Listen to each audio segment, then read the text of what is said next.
लखनऊ में दिलकुशा गार्डन में दीवार गिरने से 9 लोगों की दर्दनाक मौत हो गई। वहीं 2 अन्य लोग गंभीर रूप से घायल हैं, जिन्हें देखने के लिए सिविल अस्पताल उप मुख्यमंत्री ब्रजेश पाठक पहुंचे।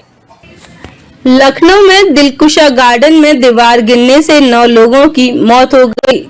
घायल 2 अन्य लोगों को सिविल अस्पताल में इलाज के लिए भर्ती कराया गया, जहां उनका इलाज चल रहा है। बताते चलें कि घायल मरीजों का हालचाल लेने के लिए उत्तर प्रदेश के डिप्टी सीएम एवं स्वास्थ्य मंत्री ब्रजेश पाठक पहुंचे। डिप्टी सीएम ब्रजेश पाठक ने घायलों से मिलकर उनका हालचाल जाना। सभी जिला अधिकारियों को अलर्ट रहने के आदेश दिए। ऐसी सभी जगहों को चिन्हित करने के आदेश दिए जो सुरक्षित नहीं है। साथ ही साथ यह भी आदेश दिए गए कि जो जगह सुरक्षित नहीं है वहां से लोगों को हटाकर सुरक्षित स्थान पर ले जाया जाए। घटना की जांच होगी, साथ ही साथ उचित कार्यवाही भी की जाएगी। सरकार पूरी तरह से मृतकों और परिजनों के साथ है। इकबाल अहमद, लखनऊ समाचार 24।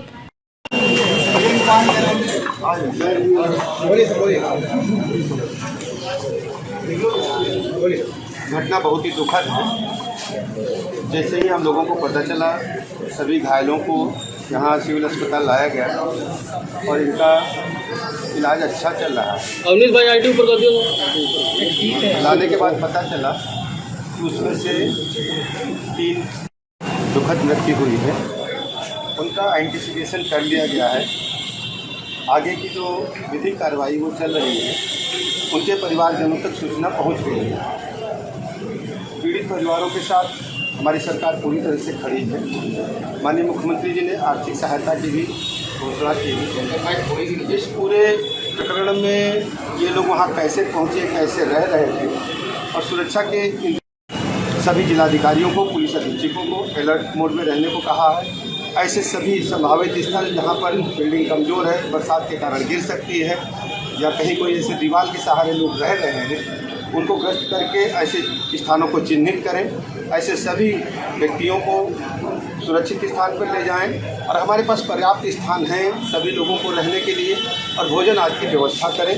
और यदि कहीं कोई चिकित्सीय व्यवस्था की आवश्यकता है तो उसके लिए भी सरकार ने तत्काल निर्देश दे दिए हैं। और जैसे ही इस घटना में जो भी लापरवाही बरती गई है या घटना किस प्रकार घटी, जैसे ही रिपोर्ट आएगी आगे की क्या जानकारी मिली और पुलिस जांच पर क्या करेगी?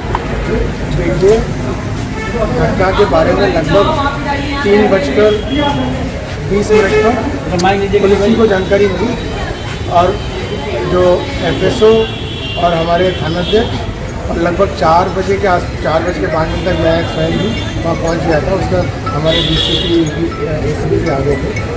फायर सर्विस की गाड़ियाँ, फायर सर्विस के लोग और थाने की पुलिस द्वारा शुरुआती रेस्क्यू वर्क किया गया और पहला व्यक्ति जो मिला वो जीवित था, उसे तुरंत अस्पताल पहुंचाएगा। उसके बाद जो दीवार गिरी पड़ी थी उसे वहाँ पर चूँकि पानी बहुत बड़ा था, घुटनों के ऊपर तक पानी था, सभी लोग पानी में खड़े होकर वहाँ अंदर तक गए थे और जो संबल से दीवार तोड़कर उससे अलग करके बाकी लोगों को निकाला गया।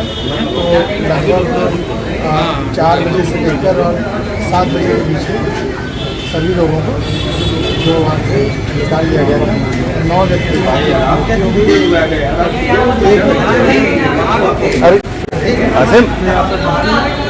और इसके पश्चात वहाँ पर क्लीनिंग के लिए देखने के लिए अन्य व्यक्ति मौजूद तो नहीं। जितनी भी दीवार मलबा पड़ा था उसको हटाया गया। SDRF की टीम पहुँच गई थी। जो दीवार के डंडी के दूसरी तरफ भी एक चौकी थी जिसको सारी बातें लोग रहते थे। उसके अनुसार 10 लोग रहते, 10 लोग थे जिससे तकरीबन 2 महीने से यहाँ एक कंस्ट्रक्शन ठेकेदार के साथ आए हुए थे, झांसी के रहने वाले कचरावा गाँव के। और उनमें से जो आज जिनकी मृत्यु हुई उनमें 3 पुरुष, 3 महिलाएं और 3 बच्चे शामिल।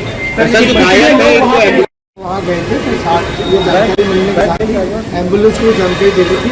कई एम्बुलेंस और प्रत्येक व्यक्ति को एम्बुलेंस ही लाए गए।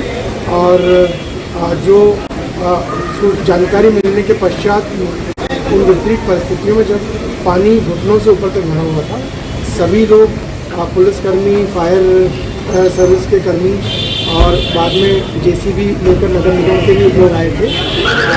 वो सभी इसी दलदली से बनी थी कि बेसिकली जो आर्मी ऑफिसर्स एनक्लेव के साइड में दुर्गुचा गाड़ी से आगे जाते हैं तो थोड़ा जंगल सा इलाका है, उसमें पगडंडी में रास्ते पर दीवार से लगे हुए जो कुछ स्थान था उसमें अपने हटमेंट्स बना के रह रहे थे। कुल कितने लोग वहाँ पे रिहाइश कर रहे थे? क्या सभी लोग लोकेट कर लिए गए हैं? कोई मिसिंग तो नहीं है? 10 ही लोग उसमें थे, जो 2 हटमेंट थे उनमें 10 लोग थे। और ये सारी जानकारी उन्हीं लोगों का रिश्तेदार जो कि सड़क के दूसरी तरफ रहता था उससे प्राप्त हो गई। और जो एक व्यक्ति जीवित है और जो अब खतरे से बाहर है, गोलू पुत्र पप्पू, जो यहाँ भर्ती भी है, उसके द्वारा ये सारी जानकारी वेरीफाई भी करी। गोलू ये कह रहा है कि 12 बजे की घटना उसने तभी फोन करके गोलू ने जो है जब भी सूचना दी है, गोलू ने ठेकेदार को सूचना दी और जो पुलिस के पास में जो हमारे यहाँ रिकॉर्डेड है कॉल, FSO ने जो बताया 3:20 पर उसको वो यहाँ पहुँच चुका था। 3 बजे के आसपास से जानकारी मिली। कंट्रोल रूम 112 पे कब से? देखिए ये तो मुझे जानकारी करनी पड़ेगी, पर आपको बताना चाहता हूँ कि जानकारी मिलने के तुरंत बाद हमारी फायर टेंडर और हमारे थाने के लोग पहुँच गए थे और उन्होंने जो है स्वयं मूसलाधार बारिश में ये सारा रेस्क्यू ऑपरेशन किया। लगातार बारिश हो रही थी, पानी भरा हुआ था, पर पूरी मेहनत करके ये पूरी कार्रवाई की गई। यद्यपि दीवार गिरने के साथ ही अधिकांश लोग उसमें इस प्रकार से दबे थे, पूरे